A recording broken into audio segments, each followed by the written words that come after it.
They're personally given the device. It's not mailed to them. They come to distribution events, and so there's a live person. Those distribution events are housed in places that are familiar to them.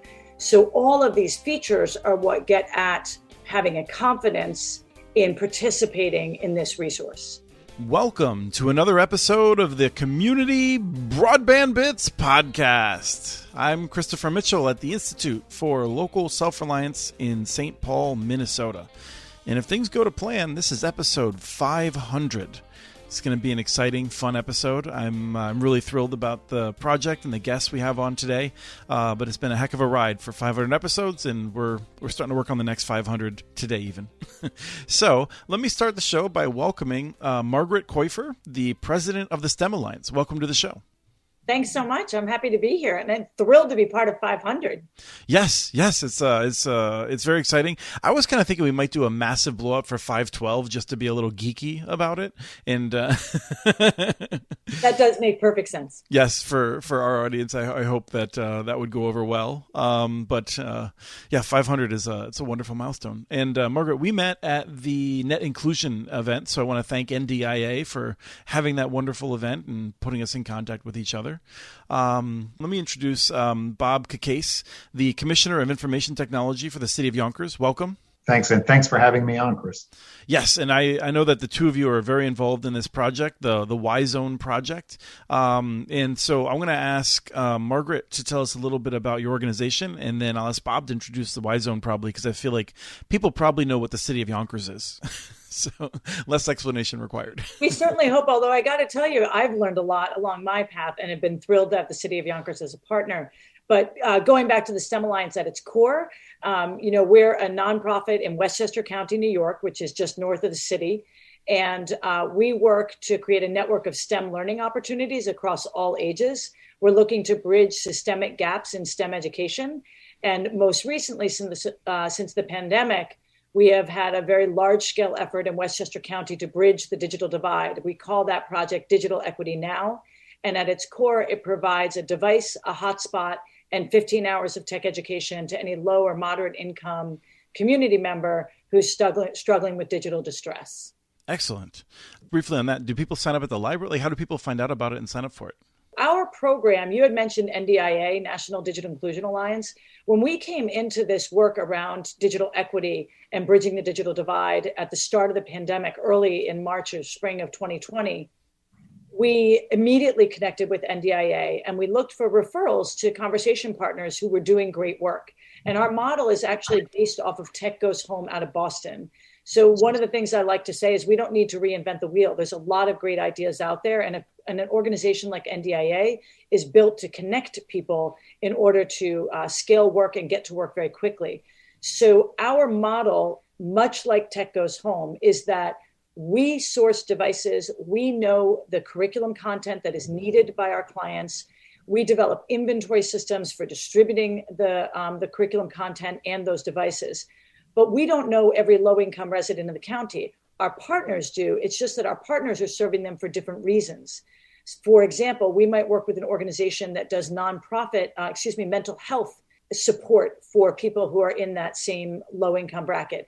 And they probably always kind of knew that their clients had digital distress issues, but didn't know how to meet those needs and kind of always danced around it like, oh, we have to give them a flyer or we need to call them to reach them. So there was always an awareness that this problem existed, but nobody had the capacity to fix it. And so same thing, we come alongside nonprofits, community-based organizations, and even cities in this case to say, we have the systems, you have the contact and the relationship with the clients, and then we coordinate and form learning cohorts through those partners. Excellent. It's very much what we like to see in cities regarding all of that, not reinventing the wheel in terms of how people work together. Now, I think, Bob, maybe just a brief sense of what Yonkers is like for people that haven't seen Lost in Yonkers. I'm sure that's a reference that gets old for you. It does. Sure. But also the Y-Zone would be wonderful then as you roll into that too. We are the third largest city in New York State. We're located immediately above the Bronx, so we buttress up against New York City. The population is varied. In our school district, which is about 26,000 students, 90% of them are on free and reduced lunch. In other parts of the city, we neighbor Scarsdale and Bronxville, and some of the homes sell in Yonkers for north of $2 million. So it really runs the gamut. What the Y Zone is an effort that was really created by the County Association and MEG. They called me and said, there's a potential of getting a National Science Foundation grant to do this broadband work that we in the city knew was a priority for us. The reason we knew it is I've got a background prior to my role here in the private sector in the cable television industry. So I go all the way back with broadband to right at the creation of it, frankly. In the beginning of the COVID, those 26,000 students, we found out that about 2,100 of them had no computer or no broadband in the home. So we scrambled, we did as best as we could, but the timeliness of what MEG and the County Association brought to us was remarkable, frankly, because it's exactly what we need. So the Y Zone is a partnership. The city, obviously, the STEM Alliance, the County Association, Fordham University, sort of a branch of the school district called Yonkers Partners in Education, which is a private mentoring organization, and then a private low-income housing developing group, again, not-for-profit, called West Hab, joined right at the end. And this group, we selected a zip code to transmit a CBRS signal. CBRS is, call it Wi-Fi on steroids. It goes further out than a CBRS, than a Wi-Fi signal, to a grouping that's in the low-income section of Yonkers. And we knew that this product would have some appeal. What MEG brought to this, though, and the STEM Alliance brings to this, is the ability to go out and find these people and get them trained. Because just having even in this case, a free broadband offer doesn't mean enough to people who really have never tried broadband, might be insecure trying broadband. And it's this digital equity question that we're all dealing with. We think we're addressing. Yeah, I like to say that when I get a postcard for something that's free, I generally recycle it. And most people do that. So you absolutely need those trusted partners. I just wanted to, I think you credited a lot of people involved with it. I think also US Ignite was involved with that National Science Foundation grant. Correct. And it's worth noting that's not the only money that you used. I think you paired that with other funding as well to make this project work, right? We did. The Schmidt Futures put some money in. The city put some money in. I know STEM Alliance put some money in. So it's really a team effort. So I wanted to dive in on the CBRS in particular, and I think the first question is kind of how's it going? I can speak just in a narrative and a qualitative. We were anticipating that there would be people after distributions who would come back with the devices and say, kind of, this isn't working for me, or it's inconsistent. And because we understand that this is a shared spectrum. And so one of the things that is US Ignite is asking us to test. We're one of 7 sites nationally, and ours is the one that is actually trying to connect the most people. So there are 2 towers. One is not yet active, but each tower is intended to serve up to 250 households. And this is very different than using CBRS in smaller settings. That is a pretty large goal. And we are not familiar with and many other applications on that scale. So we are trying to test how far does that shared spectrum go. We right now, I believe we have 175 people active on the tower that is active. We have not had people coming back to us and saying this isn't doing what we want it to do. We have the occasional person who's not in what we call the heat map. We would have anticipated that they were on the edge of the shadow of this reach. We even have had one device that malfunctioned, but the test has been surprisingly strong. I will let Bob give a little bit more detail on the technical side. I will add one other cautionary note. We respect people's privacy. I cannot tell you what they're doing So I cannot speak to how heavy the demand is of the households that we're serving. But I can tell you that qualitative and quantitatively to date, we have not had complaints about the service. It's actually been very successful. It surprised me too. It being a wireless technology, I was a little skeptical. And, we've been through storms. We've been through, the winter months in New York, and it's held. It's really, frankly, quite good. When we're talking about CBRS, there's obviously a different experience based on how much of the spectrum is available. Do you have a sense of how much spectrum you're able to grab? Because I think you're guaranteed, 10 megahertz? And then if there's more available, you could potentially grab it for some period of time? Yes, potentially. And we haven't gone over the 10 megahertz.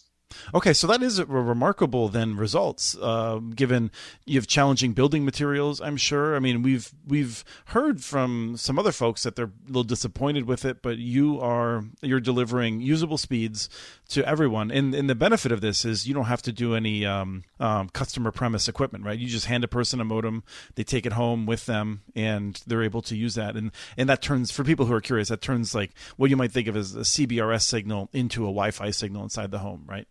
Exactly. And no, you're right. My background before I got here was in cable television, and the installation in the home is an adventure. And here it's not. They take the device, they go home, they aim it properly, and they go to work. And that really cannot be overlooked, because we have to talk about, when you said, you're like, if I got a free card for something, I'd probably throw it out. You were pointing to one example of what prevents people from engaging in digital opportunity, right? We call the Y zone a digital opportunity zone. And one aspect of the opportunity is just to have internet access. Well, what are the other obstacles? What are the things that create what I have coined analog inertia? Why would somebody who's in an analog existence in a world that is predominantly digital not move out of that analog track? And the fact of the matter is there are several obstacles, and one could just be the technology intimidates me. Well, this is not an intimidating application. This can be activated with, we don't go into people's apartments. They manage it on their own. Right. You hand them a device and then go home and try it. If you don't like it, bring it back. And so it's kind of like a no threatening kind of deal. Right. Although that does go back to what Bob was referring to, which is our very strong built-in outreach piece. So we do have a very light website that people can contact us through. They do get our email address they can contact us through. They're personally given the device. It's not mailed to them. They come to distribution events, and so there's a live person. Those distribution events are housed in places that are familiar to them. So all of these features are what get at having a confidence in participating in this resource, let alone that we also distribute alongside offering 15 hours of tech education and a free device. And we have actually had people who come to a distribution say that they want the education and the Chromebook as well. And when we say, okay, well, this device is ready, activate that, the class will be in 2 weeks. They say, no, I don't want the internet until I have the device in the class. Yeah, I mean, I think it's a smart move, given I've said this many times for people who listen to the show regularly. I'm so sorry for those people who come back week after week for my voice. There's so much fraud out there that those of us who have been used to it for, 10, 15, 20, 30 years, like we're used to it and just ignore the background radiation. But it's definitely threatening for people who are new to it. So the people who are taking advantage of this, are they mostly in apartment buildings, single family homes? Is there a mix? How does that break down? The vast majority are in multi-dwelling units. So again, that's just usually challenging structures. And then for people who aren't aware, any of those structures are older than like 1980. They're probably extremely difficult to just drill a hole in because of the hazardous materials. No, that's right. So a device that you can hand to people is pretty attractive while we're figuring the rest of it out, if that doesn't scale over time. That is exactly correct. So one of the things I'm deeply curious about, because I tried to cost this out for St. Paul, trying to get a sense of what we thought the costs were likely to be. Can you give us a sense of what each of the antenna sites cost, and then what the devices are been costing in a real world environment? Sure. The antenna sites were approximately $200,000 each. The devices range. The ones we're using are approximately $400 a device. So they're not, insignificant costs. Are you expecting like a 4 or 5 year lifetime on them? What's a reasonable estimate? Yeah, that is a reasonable estimate. I think the towers themselves probably a little longer, but the devices, as with any technology, there'll be next generation things that come with this technology, but it's a Motorola package. And they did say 5 years. So, Bob, can you explain a little bit further the kind of really creative approach that you took to the backhaul and what the backhaul costs are? Because these systems, for those who don't know, the tower itself needs to still receive its signal from somewhere.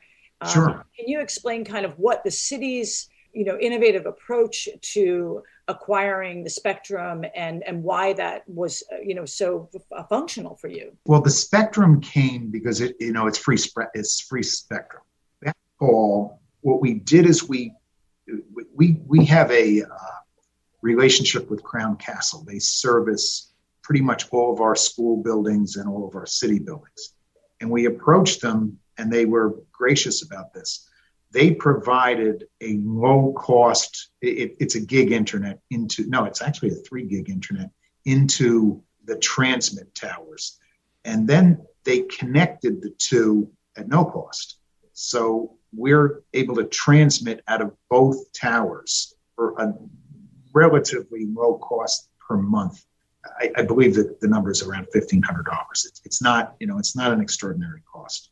Again, as Meg said before, and what's interesting to me, and you mentioned it, Chris, the shared spectrum. I was concerned, and to some extent still are, but we're not seeing it. What is the diminution of signal, if everybody's on at the same time?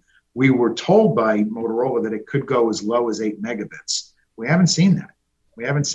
And, the other side of this is 8 megabits is still pretty good, but in today's world, it's not even broadband level.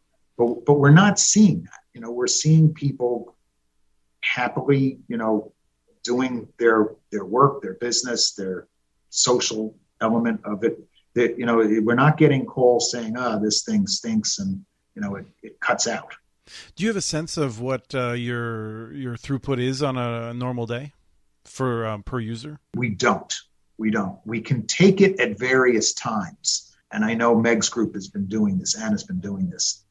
Take a slice of, say, 20 minutes. We know how many people are on, and we know the throughput, so then we can do the simple division. But we thought we might be able to do this in the aggregate or on a look-back basis. The technology, at least the reporting element of the technology, is not there yet. We're only just starting to gather that now, because we realized as we got familiar with Motorola's dashboard, what exactly questions like that were going to be relevant, and the dashboard is not currently set up to provide those statistics in a retroactive fashion. So we literally need to manually go in and capture it at certain tracked points. So that's what we're going to start doing to see what we can gather. I think the key question then is this worth it? And more important than that, how do you know? People aren't complaining, and that's terrific. But have you collected any stories that make you make other cities say, wow, we've got to make sure that we're doing something like this? In the big picture, when you say, is it worth it? The answer is absolutely yes. I was at a conference in Albany. Meg and I were on different panels. And I actually said to an audience, the mayor of Yonkers' goal is to have 100% of the people in Yonkers on broadband in the next year and a half. And I said, and I know what I'm saying, it won't be 100%, but that's the goal. So the big question is yes. The answer to the big question is yes. When you go into the economics of whether or not this is the most economical way to get broadband to the home, and we sort of look at the infrastructure, $30 a month for this kind of service, that answer we haven't answered yet. Our group, the Y Zone, is studying it because at the end of this year, we want these customers, these people, to continue to have broadband one way or another. Like, we would never want to take it away from them. So give us a couple more months on that one and we'll have an answer. But to simply say, was this worth it? Yeah, it was absolutely worth it. There's kind of a variety of reasons of why that's worth it too. To Bob's point, You don't know until you know. And so you have to go through this process to know. But the other thing I would say is that we wrote this grant in November. Let me get my year right. November of 2020, right, Bob? Right. It was due December 31st, I think, of 2020. The topography of digital equity funding at a federal level, the awareness, the responsibility, the different ways that people are now going to be able to access what has now become widely understood to be a right of all individuals, which is equal access to high-speed internet. That has changed so much from the moment when we wrote this grant.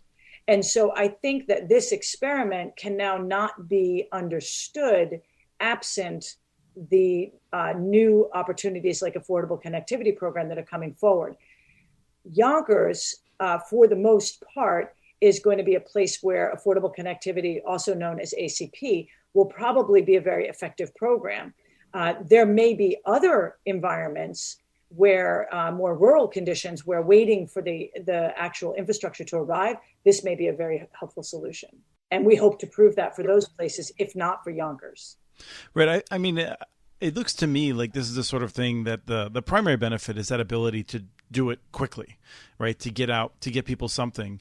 In the longer term, the costs seem pretty substantial, given the amortization of a few years. I mean, if I did my numbers correctly in the calculator, because I don't trust my head while I'm using my mouth, you're looking at $200,000 per tower for 250 families, like $800, $400 for the device in the home, so $1,200. I mean, I think that over time you would expect that you could deliver much faster results at a lower cost per housing unit with a structured approach and using in-building wiring. But it's just that takes a long time to get around to making that happen. So am I wrong in that line of thinking? No, you're right in that line of thinking. One of the things that is on our sort of agenda is talking to the carriers that already have made those investments in the community and partnering with them, because the big learning here to me is how we reach people who have never been reached. And if you think about it, we've got a cable company here, Altice, who has had a $14.95 service in the marketplace for years. They promote it a little bit in the schools. We have Verizon, who's got a similar service that, and $14.95 is not a lot of money, but to some people it's some money. And going into this experience, I thought that was a major barrier, and I still think it's a bit of a barrier. But what I've learned is it's not the major barrier. The major barrier is the lack of trust in this community, and I think in all communities, of big business, of government, of, as you said earlier, Chris, free things. What I've learned, and she uses the term digital navigators. I love that term. What I've learned is that this needs to be a community endeavor, so that we can get past that mistrust and just get the product in people's hands, because we now know from what ACP is showing us, and as Meg said, the landscape has changed so dramatically in the last 18 months, that everybody could have broadband if they want it. They really can. And that's what we've got to get out. And that does lead me to the question then of, the technology is something that I like to talk about. I feel confident talking about it. But what is the biggest challenge if you ignore the technology? You've solved that problem more or less for most people that you're targeting. So Meg, what is the main challenge that you're facing in terms of making sure that everyone in Yonkers has internet access? So it's exactly what I was talking about, which is what we call analog inertia. And it's the idea that if you have some high tier things that you're dealing with, housing, food, regular job access, then while $14.95 or even free internet might feel like a good thing, if you don't have any use for the internet, or don't see how that's going to serve you in the long term, or you just simply really don't know how to use it, you've already been growing and living in an inequitable condition where you've never been given access to tech devices, you're simply not going to move from this kind of analog pace into a digital world. And so what that takes is the whole theory of inertia, right? Is you need a force that's stronger to push you back over into this other track. What are those forces? It is absolutely working with trusted partners, 100%. It is absolutely making the technology less intimidating, which is classes that are at the right level. And so we have very, very basic classes. We call them on-ramp. These are for folks who don't know how to connect to Wi-Fi. People who don't know how to create an email address, don't know how to attach something to an email. Very, very core skills that can help them basically become a competent enough user, because like most skills, the second biggest barrier is practice. And so then what you have to have is one-to-one computing device ownership. Every person in the home needs their own device. And there's a lot of reasons for that. One, you want the highest level of ability to practice. That's one-to-one. I don't want to wait for my partner or wait for my child to be done with the device. That's going to deter my ability to practice. But then the other thing too is there's also cultural things, right? So whether or not maybe women in a particular household should be using a device. Well, we want to just take that away and say that we are giving everybody their own device. And then there's, maybe a potential barrier like that is not present. So then there's also really increasing the knowledge of the community-based and nonprofit organizations about digital distress and the fact that digital inequity, not having equal access to these opportunities, is a super social determinant of things like health, access to social services, completing the census, et cetera, banking, being a banked individual, ability to develop job skills, ability to apply for a job effectively. So if we can help these nonprofit organizations who have the relationship start to use tools to identify people who have the distress and to know how to refer them through our digital navigator services, that's how we're decreasing the barriers. And this is absolutely critical work. I don't know if that you're party to a recent study that came out about 2 weeks ago indicating that there was a very strong correlation between negative COVID outcomes and whether or not the family or the individual had internet access. It's a correlation, not a causation, but it cannot be ignored. Right. No, they studied. I mean, we actually did an article about it on muninetworks.org because it was so striking. And you said negative COVID outcomes, but to be clear, across all the communities, all of the income groups, rural, urban, people that had broadband died at a much lower rate. And people who did not have broadband. Right. That's what I meant to say. Well, no, the people who had broadband survived at a higher rate. People who did not have broadband died at a higher rate. And in a correlation that was striking, considering all of the other correlations that they were looking for and found. But the strongest correlation was broadband service, and that was a remarkable finding. It's disturbing. It's just flat out disturbing, right? And but we know the problem now, and we have ways to solve it. And so our goal as at the STEM Alliance is to perfect, improve, constantly reflect, be a part of best practices learned by other NDIA partners and other people that we're in conversation with to solve the problem of the digital divide in Westchester, and working with to understand what the city of Yonkers has committed to.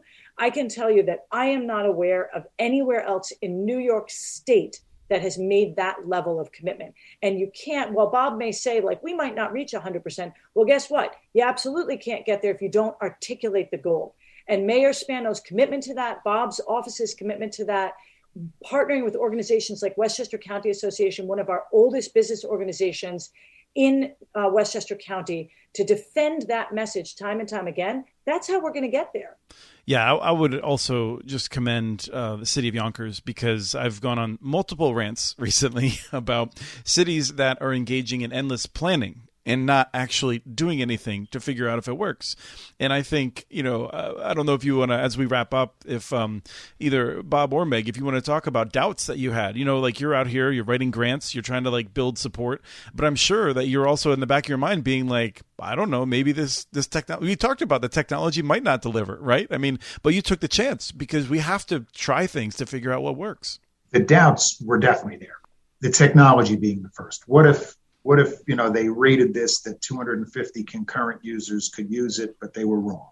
It was 100, and it was way off. Yeah, you were in the cable industry during the Wi-Fi craze, like 2005, 2006. Like, yeah, that's what happened. That's exactly what happened. So when you look at that, that's one element of it. The other element of it, frankly, was could we really penetrate the community the way we are? Because I tell this story all the time. When I started in the cable industry selling door to door, and this is all the way back in the 70s, believe it or not. I'm older than I would not have guessed that. Yes. Well, thank you. But I know that you could knock on 20 doors with $20 bills, and 2 or 3 of those people are not going to take the $20 bills from you. They're simply not. Right. So how are we going to get into these communities? And Meg's shown me that one, boy. That what they know how to do, something that I haven't seen done before, and that is get into the community and get the community enthused about it, because they're talking and others are signing up for the service that, is, to me, it's a big piece of the puzzle. And I would say that in terms of like, how did we do that? So obviously partnering, I mentioned that. I do also want to give a huge heads up to the Yonkers Partners in Education. NSF grants typically have a very large research component, and those young people participated in something called Youth Participatory Action Research. So rather than kind of just doing pre and post surveys as our work, these young people have actually been part of the research team with researchers from Fordham University. And so they also became part of the outreach, right? Like the research itself became part of the outreach in a very subtle but important way. And then additionally, the other really, really key factor that we knew would kick in, and I would say it took effectively about 2 months. It would have been 2 months. January, we had a COVID, push. And so that, but effectively within 2 months, what you get after you get those first adopters, and this is like the standard curve of adoption, right, of new technology, the first adopters, they're brave, but then what you get is word of mouth. So the peer-to-peer right now is really what's driving adoption, and also that we have a waiting list now for the technology classes. And do you, the last question for real is, do you have people then that finish the class and then they're able to come back and get like additional questions answered as they develop them when they're messing around on their devices? Yes and yes, I guess you can say, although I will tell you that we haven't had a ton of that. So certainly, as I mentioned, we have a very simple website, and people can contact us through that. They also have an email address so that we're reachable that way. Additionally, we do offer effectively kind of office hours for people who have graduated from our classes. But interestingly, we haven't had a lot of traction. We don't have people coming with a ton of questions like, I can't get my device to do this, or I want my device to do that. It's something that we, the STEM Alliance, want to examine. If I had to say that's a growth point for us, is folks who have completed our class, how do we ensure that they're continuing to learn, or that they are getting questions answered when they hit a wall? So that's something I would say that we want to continue to improve.